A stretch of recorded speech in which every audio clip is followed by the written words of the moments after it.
Tem um deste? Sou louca pelo meu. Na verdade, adoro todas as minhas coisas. Já se perguntou de onde vêm todas as coisas que compramos e para onde vão quando nos desfazemos delas? Não conseguia deixar de pensar nisso, por isso quis saber mais sobre o assunto. E os livros diziam que as coisas se deslocam ao longo de um sistema. Da extração, para a produção, para a distribuição, para o consumo e para o tratamento de lixo. Isso tudo se chama a economia de materiais. Bem, estudei um pouco mais. Eu passei 10 anos viajando pelo mundo, atrás de pistas de onde vêm as nossas coisas e para onde vão. E sabe o que eu descobri? Esta não é toda a história. Falta muita coisa nessa explicação.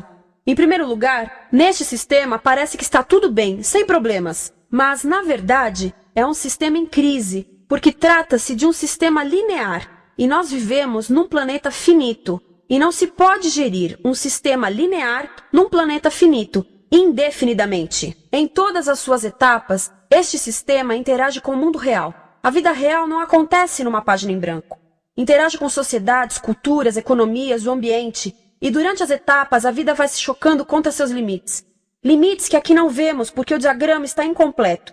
Então voltemos atrás para preencher alguns espaços e ver o que falta. Uma das coisas mais importantes em falta são as pessoas. Sim, pessoas. As pessoas vivem e trabalham em todas as etapas desse sistema, onde algumas são um pouco mais importantes que outras. Algumas têm maior poder de decisão. Quem são elas? Comecemos pelo governo. Meus amigos dizem que eu devia usar um tanque para simbolizar o governo. E isso é uma realidade em muitos países, e cada vez mais também no nosso. Afinal, mais de 50% dos nossos impostos vão para os militares. Mas vou usar uma pessoa para simbolizar o governo, porque acredito nos valores e na visão de que o governo deve ser das pessoas, pelas pessoas, para as pessoas. A função do governo é olhar por nós, cuidar de nós. Esse é o seu trabalho. Depois vem as corporações. O que leva as corporações a parecerem maiores que o governo é porque elas são maiores que o governo. Atualmente, entre as 100 maiores economias da Terra, 51 são corporações.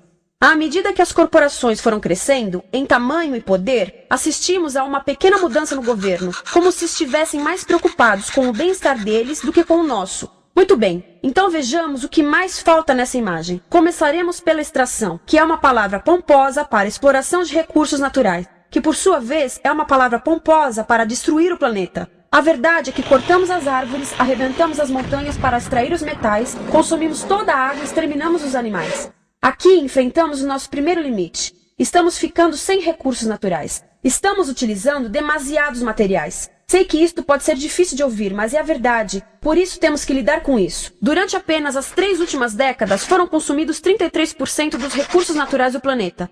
Desapareceram. Cortamos, minamos, perfuramos e destruímos o planeta tão depressa que estamos debilitando a capacidade do planeta para sustentar o nosso modo de vida.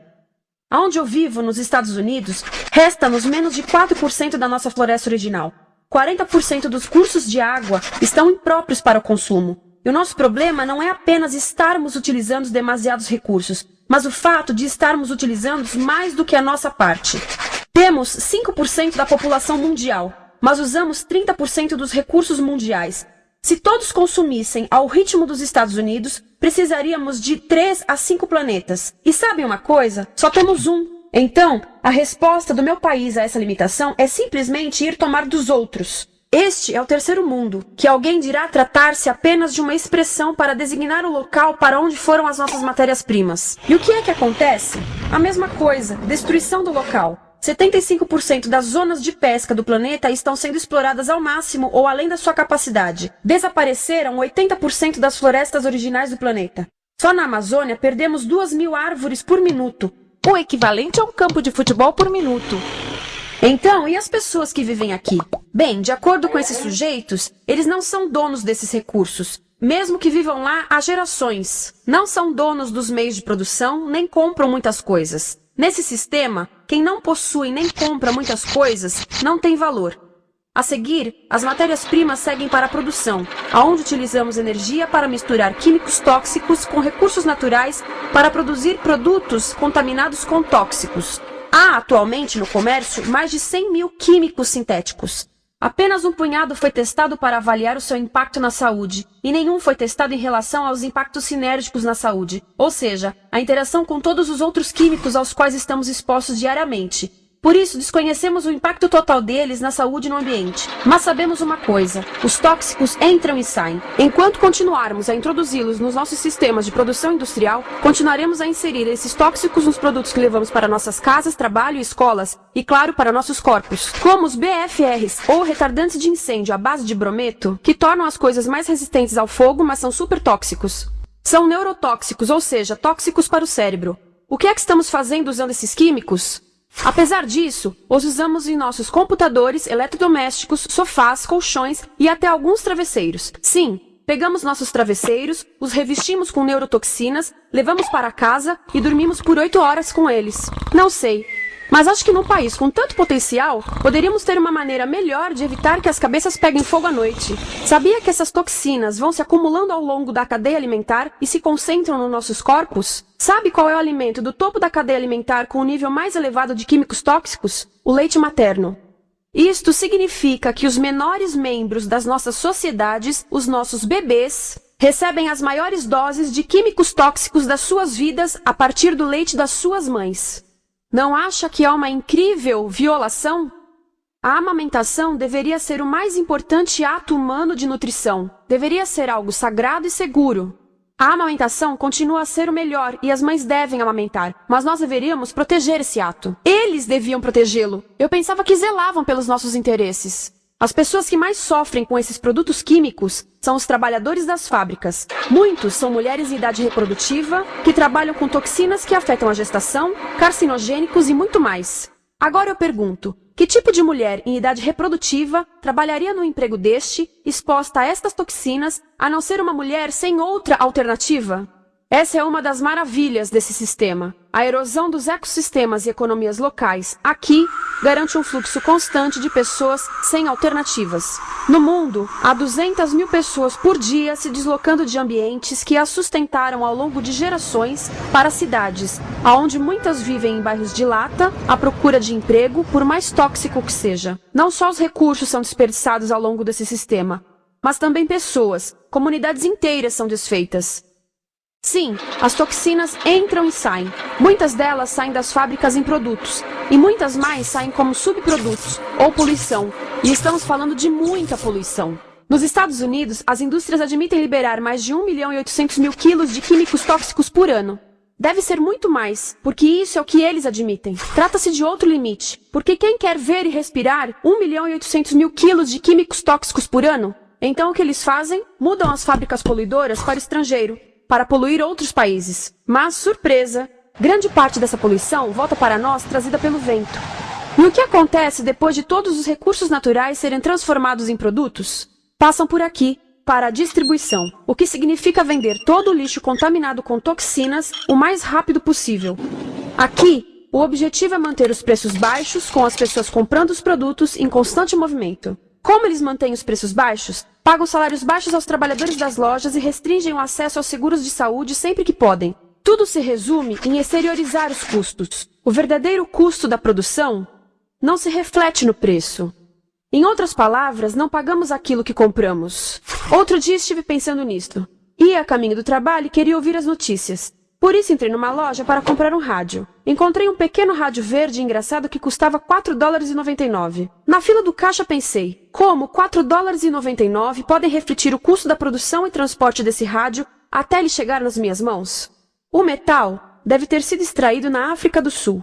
O petróleo provavelmente do Iraque. O plástico produzido na China e talvez montado por uma criança de 15 anos numa fábrica do México. $4,99 não paga nem o aluguel do espaço ocupado na prateleira, nem parte do salário do empregado que me atendeu, ou as viagens de navio e caminhão que o rádio fez. Foi assim que eu percebi que eu não paguei o valor do rádio. Então, quem pagou? Estas pessoas pagaram com a perda do espaço dos seus recursos naturais. Estas pagaram com a perda do ar puro, com o aumento de doenças como asma e câncer. As crianças do Congo pagaram com o seu futuro, pois 30% delas abandonam a escola para trabalhar nas minas de coltan, um metal que usamos em aparelhos eletrônicos baratos e descartáveis. Estas pessoas pagaram por não ter direito ao seguro de saúde. Ao longo desse sistema, pessoas contribuíram para que eu comprasse o rádio por $4,99. Mas essas contribuições não são registradas por nenhum contabilista. É isto que eu quero dizer com exteriorizar o verdadeiro custo de produção. E isso nos leva à seta dourada do consumo. O coração do sistema, o motor que impulsiona. É tão importante proteger esta seta que se tornou prioridade daqueles dois sujeitos. É por isso que após o 11 de setembro, quando nosso país estava em choque, o presidente Bush poderia ter sugerido fazer luto, rezar, ter esperança, mas não, ele disse para fazermos compras. Compras! Nos tornamos uma nação de consumidores. Nossa principal identidade passou a ser de consumidores. Não mães, professores, agricultores, mas consumidores. Nosso valor é medido e demonstrado pelo quanto contribuímos para esta seta. Quanto consumimos. Não é isso que fazemos? Compramos, compramos, compramos. Manter os produtos circulando. E como circulam? Sabe qual a porcentagem dos produtos que circulam através desse sistema, que ainda são usados 6 meses depois da venda na América do Norte?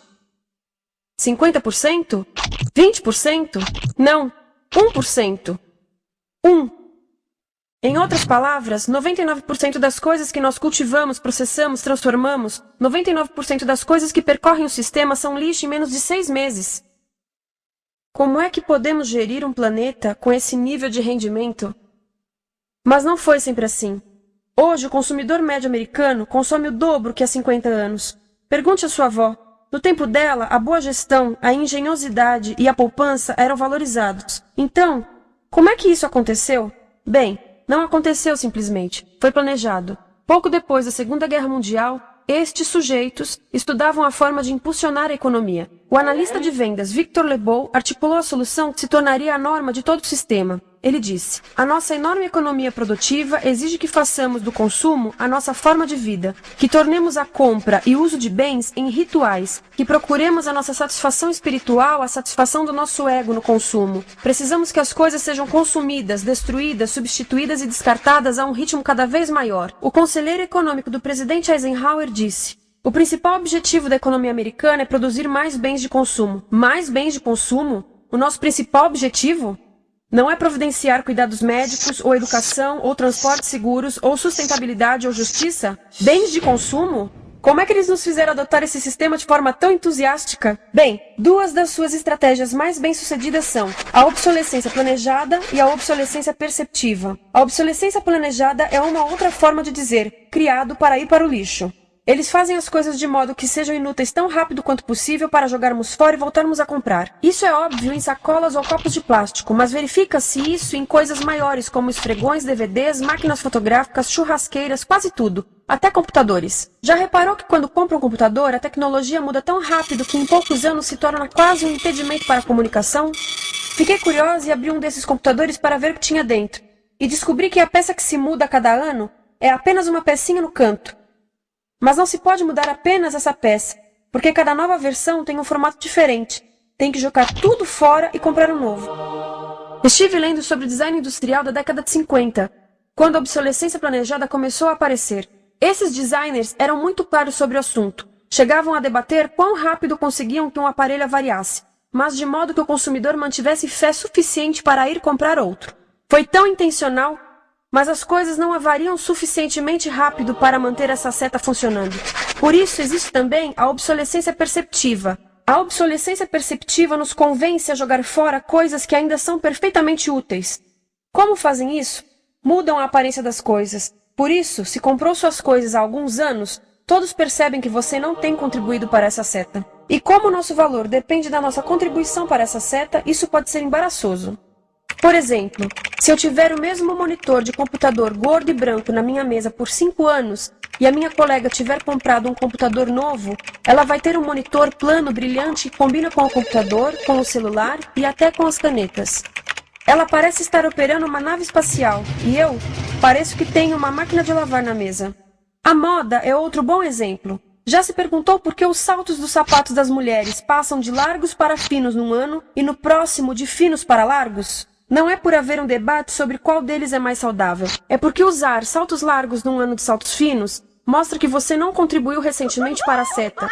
Por isso não vale tanto quanto a pessoa com saltos finos ao seu lado, ou em um anúncio. É para comprarmos sapatos novos. A publicidade e a mídia em geral têm um papel importante nisto. Cada um de nós nos Estados Unidos é bombardeado com mais de 3.000 anúncios por dia. Vemos mais publicidade num ano do que as pessoas há 50 anos viam em toda a vida. Qual é o objetivo de um anúncio se não nos fazer infelizes com o que temos?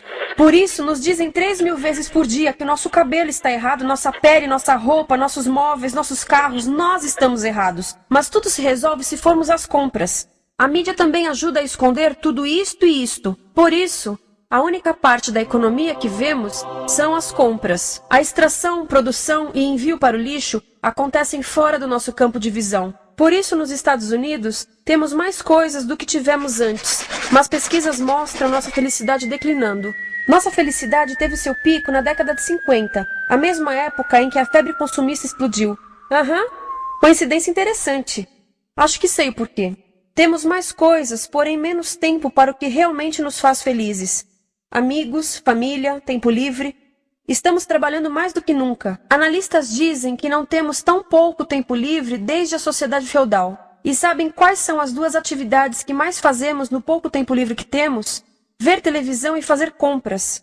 Nós, americanos, passamos 3 a 4 vezes mais tempo comprando do que os europeus. Assim, nessa situação ridícula, vamos trabalhar talvez em 2 empregos, e quando chegamos em casa exaustos e sentamos no sofá novo para ver televisão, os anúncios dizem que não prestamos, então vamos às compras para nos sentirmos melhor. Depois trabalhamos mais para pagar o que compramos, e chegamos em casa mais cansados, vemos mais televisão que nos diz para fazermos compras outra vez, e estamos nesse ciclo de trabalhar, ver, comprar, e podíamos simplesmente parar. Então, no final, o que acontece a todas essas coisas que compramos? Nesse ritmo de consumo, não cabe tudo em casa, apesar do tamanho médio das casas ter duplicado nesse país desde os anos 70. Vai tudo pro lixo, e isso nos leva ao tratamento do lixo.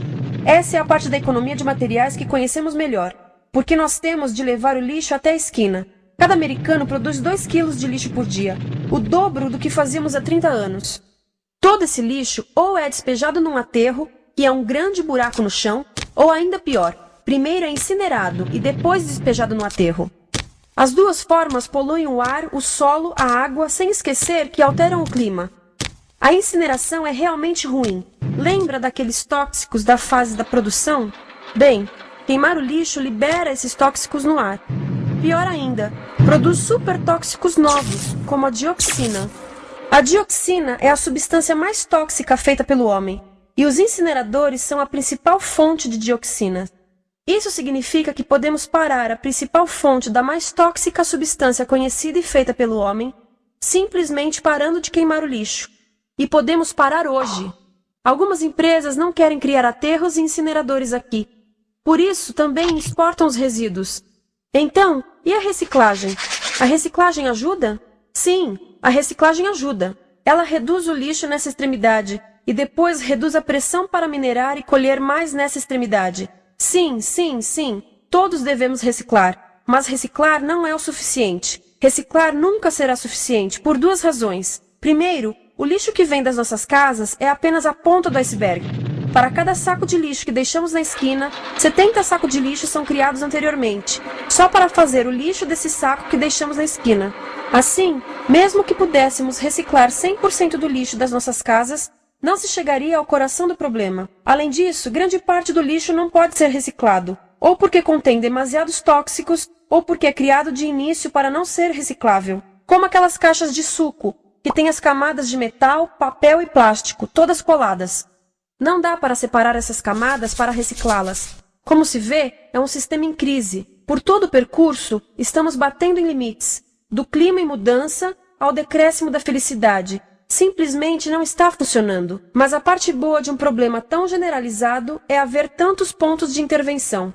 Há pessoas trabalhando aqui salvando florestas, e aqui na produção limpa. Pessoas trabalhando em direitos do trabalho, em comércio justo, em consumo consciente, no bloqueio de aterros e incineradores. E muito importante, em recuperar o nosso governo, para que seja realmente pelas pessoas e para as pessoas. Todo esse trabalho é criticamente importante, mas as coisas vão realmente começar a se mover quando enxergarmos as ligações, quando enxergarmos o panorama geral. Quando as pessoas ao longo do sistema se unirem, poderemos reivindicar e transformar esse sistema linear em algo novo, um sistema que não desperdice recursos ou pessoas. Porque aquilo de que precisamos nos livrar é da antiga mentalidade de usar e jogar fora. Há uma nova escola de pensamento nesse assunto, e é baseada em sustentabilidade e equidade, química verde, 0 resíduos, produção em ciclo fechado, energia renovável, economias locais vivas, já está acontecendo. Há quem diga que é irrealista, idealista, que não pode acontecer. Mas eu digo que quem é irrealista são os que querem continuar pelo velho caminho.